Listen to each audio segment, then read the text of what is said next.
Hello and welcome to Rotted Reviews, and today I want to talk about a movie that I just stumbled across, the 1986 Mexican film Poison for the Fairies. This movie was written and directed by acclaimed Mexican filmmaker Carlos Enrique Taboada and was in fact his last feature film that he ever made, and also in fact was the first and only film of his I've seen so far. But based on this, I'm very eager to go back through his catalog and get nicely acquainted with a lot of his other movies, because this was a fantastic watch for me. This movie follows the character of Flavia, who is a little girl that gets transferred to a new school in a new city when her family moves, and kind of takes to it fairly well, but it also helps in her acclimation to the new setting that she befriends somebody immediately in the character of Veronica. And as these two girls are hitting it off, they're talking amongst themselves, and Veronica reveals that she is, in fact, a witch. Through a series of circumstances of inside information and frankly kind of interestingly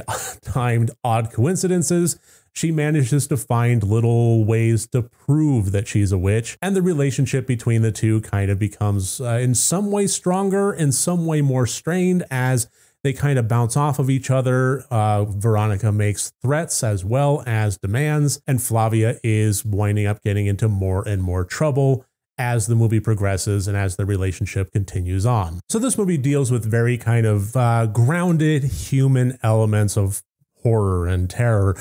This isn't a very scary movie, and I'm not going to try and make that claim, but it is an interesting one in following these characters and seeing the world through a child's eyes and all the fears that kind of come up in relation to that, with the social hierarchy, not wanting to lose friends, not wanting to get in trouble with your parents, things like that. And this movie employed an extraordinarily unique method of really invoking that feeling. I went into this movie completely blind, and I'm very glad that I did. I'm not going to spoil anything here, but I do think it's impossible to talk about Poison for the Fairies without talking about this methodology that it employed. And all I can really say is I do recommend this movie, and if that's good enough for you, then maybe stop watching this video right now. Again, no spoilers, but I really did enjoy the experience of coming to the realization of what I was watching as I was watching it.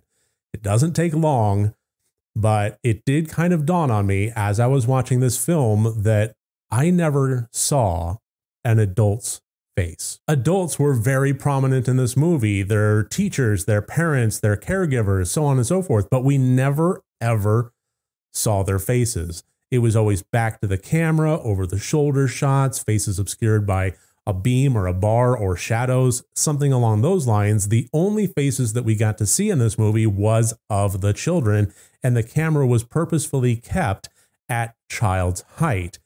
So what this did was kind of twofold. One, it allowed the core characters of Flavia and Veronica to really stand alone, have their story be told without diluting it by bringing in the conflict of any adults, any parents, anything like that. This really was core and grounded in that. And it also brought the audience down to that level physically as well as emotionally. So when we're talking about Flavia's fear of being alienated in saying no to her friend and possibly having that schoolyard mantra of, I'm not going to be your friend anymore, things like that, it felt resonant. It didn't feel like two bratty kids that we were just observing from an adult's standpoint. We were in it with them, and the emotional resonance and fear that was going on with that was felt. And then when the dramatic elements started rearing their heads in true horrific fashion, it landed home all the harder. There were elements of this as it was going on that I was thinking, oh, okay, well, Veronica's kind of a bratty kid. And then it continued on. And okay, well, Veronica, is putting her friend in a tough spot. That's kind of shitty.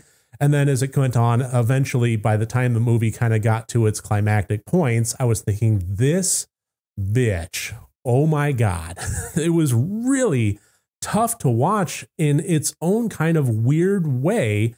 Not because the content was disturbing, but from a child's point of view, which the movie successfully kind of put me into, it really hit hard. It's not very often that I can say a movie has employed a technique or a methodology that really catches me by surprise and is something that I've never seen done before. But watching Poison for the Fairies, I was delighted that that was indeed the case. And as I was watching it, I was internally kind of struggling. Is this something that is kind of a unique methodology of storytelling, or is it just a gimmick? And I really think that it's kind of two sides of the same coin. It just depends on how strong it really kind of walks that line. And I'm pleased to say that for me, at least, it never actually went into gimmicky territory. It always just kind of strayed right along that edge and stayed true to simply being a solid methodology of really unique storytelling. So yeah, like I said, I'm very interested based on the strength of this film and checking out the rest of Carlos Enrique Taboada's catalog. And I do heartily recommend this movie. If you can find it, I recommend that you check it out and watch it and let me know what you think. If you've seen it before, please let me know what your thoughts are in the comments below. Beyond that, I think that should about wrap this one up. Thank you so much for joining me here again. I look forward to seeing you on my next video. Remember, next time you want to watch a horror movie, first make sure that it's good and rotted.